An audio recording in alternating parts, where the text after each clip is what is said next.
Tender pork belly and a honey soy sauce. Welcome to Just Scran. Salt and pepper the pork. Into a cold, dry pan. We are not frying, we are rendering. Let the fat melt out. After about 8 minutes, start turning to brown each side.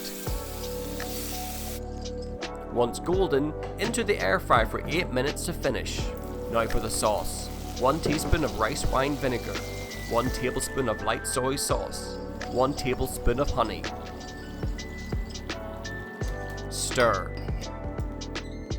Back into the pan with the pork. Keep turning.